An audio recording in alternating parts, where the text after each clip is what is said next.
Bismillahirrahmanirrahim. Assalamualaikum warahmatullahi wabarakatuh. Selamat sore, selamat datang kembali pada perkuliahan pengembangan sumber daya air bersama saya Pak Kuncoro.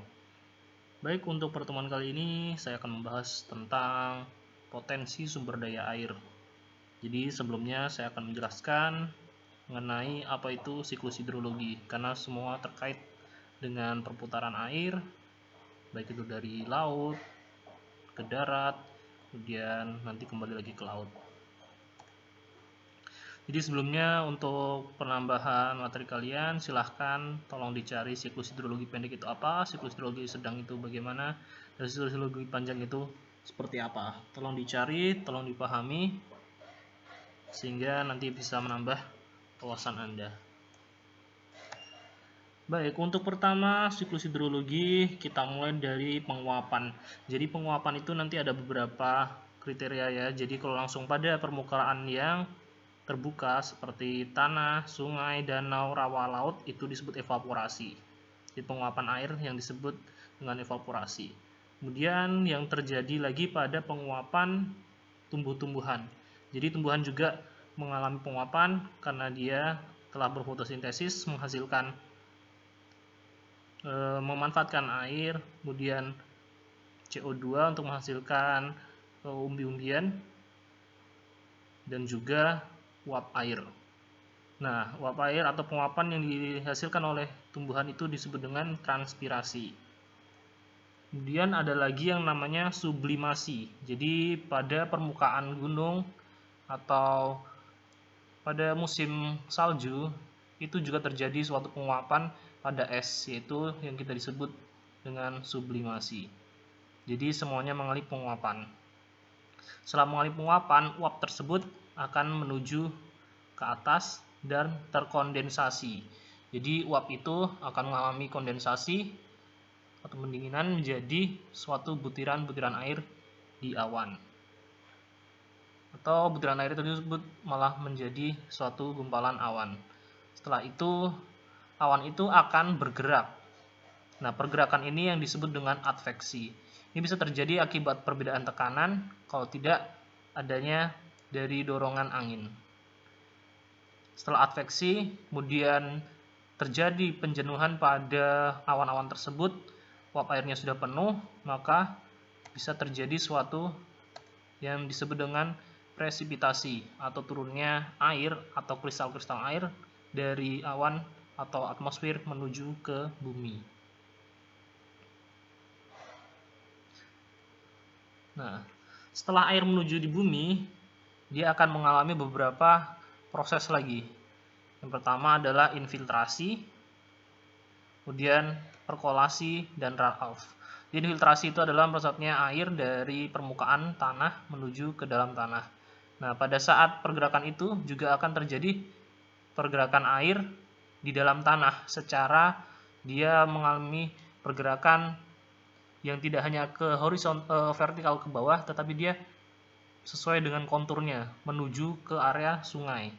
Ada juga runoff. Kalau runoff dia karena tanahnya sudah mengalami jenuh air sehingga tidak bisa meresapkan air. Nah, air itu akan mengalir pada permukaan tanah langsung menuju ke daerah lebih rendah atau bisa langsung ke daerah sungai.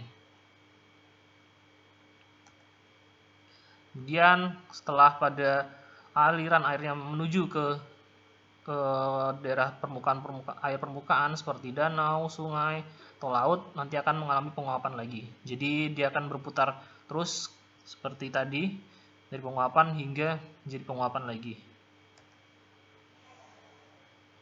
Ini hanya sekedar ilustrasi bagaimana suatu kondisi alam yang masih 100% asli dibandingkan dengan kondisi alam yang sudah menjadi daerah pemukiman atau sudah terbangun full, dimana ketika hujan terjadi diperkirakan kalau pada saat masih natural ground cover atau masih pada kondisi alami, hampir 40% air yang turun atau air hujan yang turun pada bumi itu akan diuapkan kembali menjadi awan-awan yang mengandung air untuk dijadikan hujan lagi.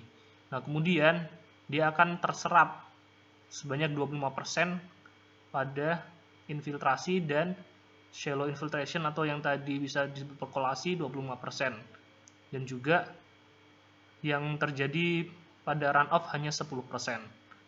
Nah, kalau kita ingin tahu sebenarnya banjir yang atau genangan yang terjadi itu adalah runoff, di mana kalau kita pindah kepada daerah yang sudah tertutup dengan gedung-gedung, nah hujan yang terjadi 100% itu akan diuapkan sebanyak 30%, tapi dia hanya terjadi infiltrasi 5% dan shallow infiltration hanya 10%, sehingga runoff yang terjadi akan lebih banyak. Ini kenapa infiltrasinya sedikit, karena sudah tertutup ya.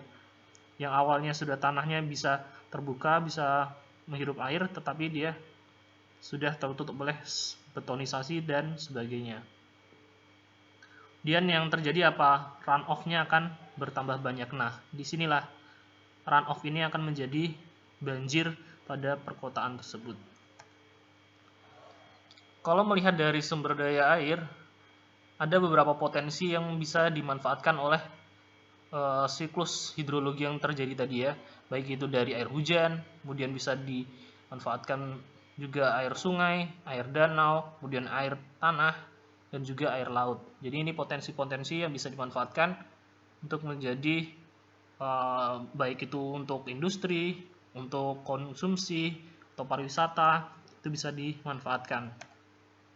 Seperti di laut, jadi ini adalah sumber daya air laut, bisa dimanfaatkan sebagai daerah perikanan atau digunakan oleh para nelayan, baik itu secara keramba atau dia langsung memancing di lautan. Dan juga di laut bisa menjadi, ini khususnya di pesisir ya, bisa jadi petani garam dan juga petani rumput laut. Dan juga transportasi yang sangat besar, di mana di sini dengan tonase-tonase yang besar seperti ada kontainer-kontainer, biasanya kan kita akan mengirimnya menggunakan kapal-kapal besar. Jadi ini adalah salah satu potensi yang sangat besar untuk sistem transportasi, khususnya bagi pengiriman barang. Jadi kalau seandainya pengiriman barang dengan kontainer dengan tonase yang sangat besar, itu kan kemungkinan tidak akan bisa dilakukan oleh pesawat. Bisa dilakukan, tetapi kemungkinan harganya akan sangat mahal. Jadi kita bisa memanfaatkan sumber daya air laut sebagai akses transportasi. Kemudian yang sering kita lihat atau kita suka lakukan adalah pariwisata. Jadi kita melihat potensi sumber daya air pantai, laut dengan keindahannya bisa dimanfaatkan untuk mendatangkan pundi-pundi rupiah dari segi pariwisata.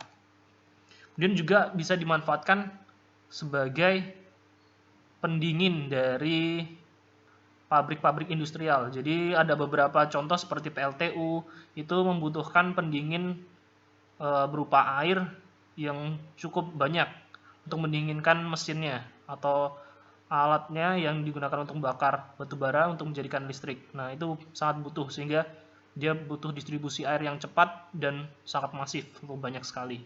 Sehingga untuk pesisir pantai atau laut itu sangat cocok pembangunan dari industrial. Tetapi juga harus dilihat dampak negatifnya, itu harus diminimalisir dengan cara mungkin adalah mengontrol dari polusinya, hasil pembuangannya itu juga harus perlu dibenahi.